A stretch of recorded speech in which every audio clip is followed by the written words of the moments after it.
Bonjour à tous, ici Manon Fabre.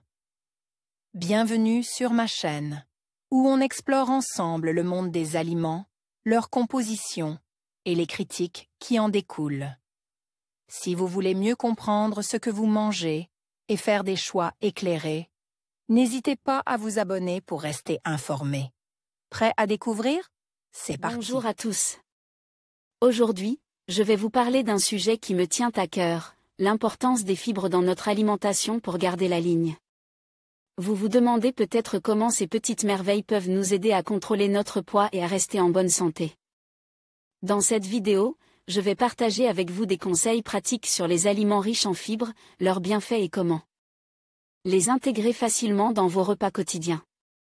Restez avec moi pour découvrir comment les fibres peuvent devenir vos alliés dans votre parcours vers une meilleure santé.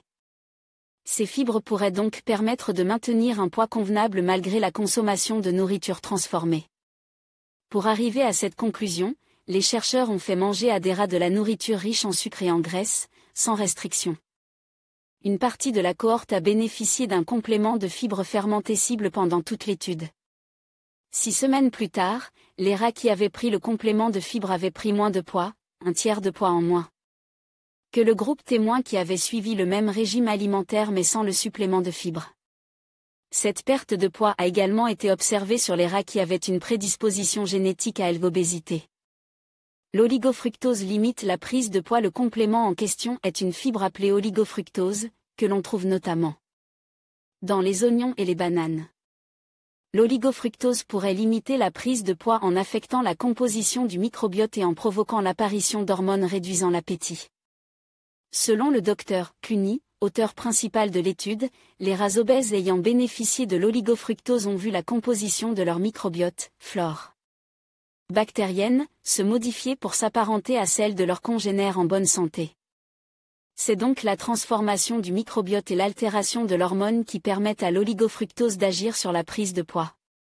À voir aussi article régime fibres vidéo. Conseil diététique et rien ne remplace une alimentation saine et équilibrée. Il a déjà été établi que les fibres peuvent servir à stabiliser le poids chez les humains.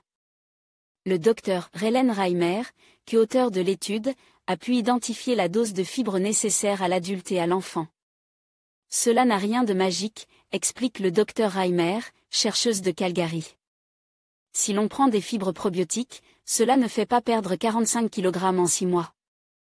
Elle a mené une étude en 2009 au cours de laquelle 48 adultes ont perdu en moyenne 1 kg en 12 semaines tandis que d'autres, qui avaient un placebo, avaient au contraire pris du poids. L'apport en oligofructose ne doit pas remplacer une alimentation et un style de vie sain, dont les bénéfices dépassent la seule perte de poids.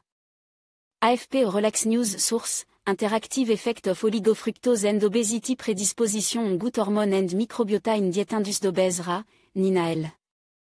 Cluny et al., avril 2015, Obesity, disponible en ligne.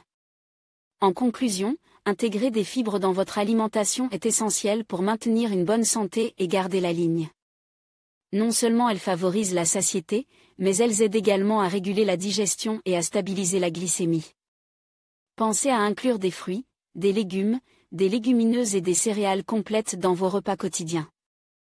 En adoptant ces habitudes, vous vous rapprocherez de vos objectifs de bien-être tout en savourant des plats délicieux et nutritifs. Prenez soin de vous et mangez des fibres.